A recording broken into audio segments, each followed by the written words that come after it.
In other news, look up in the sky and you're bound to see a few clouds, a bird or two, maybe a plane. But over the next 8 years, you'll be seeing something else flying in the air, drones. Thanks to a new law passed by Congress, our skies are about to open to domestic surveillance drones, similar to those drones flying above Afghanistan, Pakistan, and God knows where else, killing so-called terrorists. So why exactly are they needed? And who's behind this push for drones above the United States?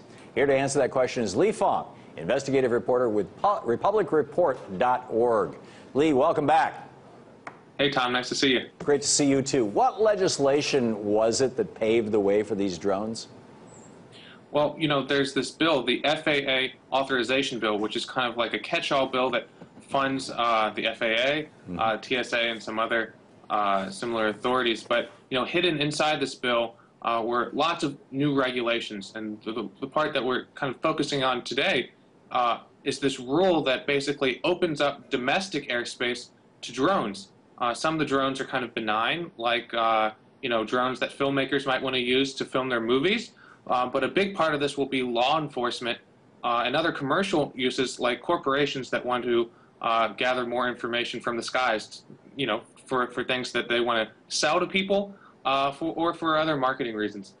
And who's behind this? What is their argument for more drones?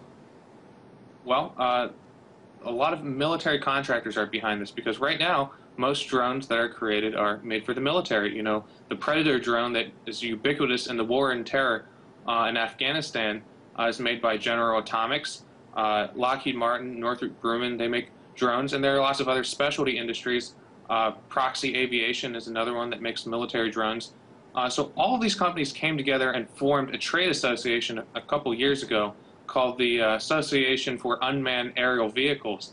And they've become a real force on Capitol Hill. I mean, we did a story showing that they've doubled their lobbying dollars in the last year. 2 years ago, they formed a congressional caucus with Democrat Henry Cuellar and Republican Congressman Buck McKeon, and they're basically pushing the drone agenda on Capitol Hill. Buck McKeon, of course, is the chairman of Armed Services.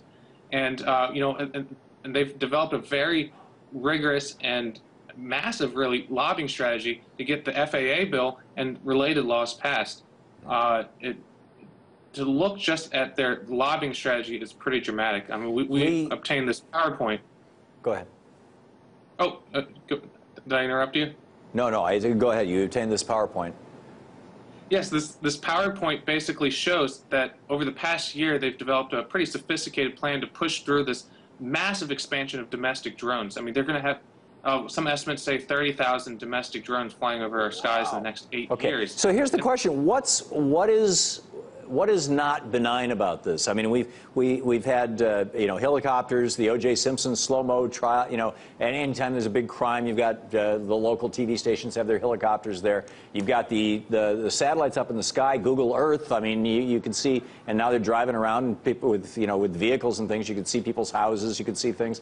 Google is certainly making commercial use of the ultimate drone, these giant satellites up there that can see your street. We have traffic helicopters and things. We're already kind of used to having things in the sky photographing us.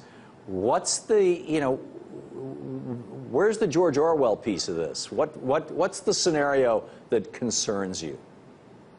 Well, you know, if you ask the lobbyists in this PowerPoint, they say that their biggest challenge is overcoming civil liberties. And it's true. You know, we've had a slow loss of civil liberties. Wait a minute. Overcoming civil liberties or overcoming the perception that they're violating civil liberties? It wasn't clear in the PowerPoint. They just listed civil liberties as one of their top challenges. So you can take that as you will.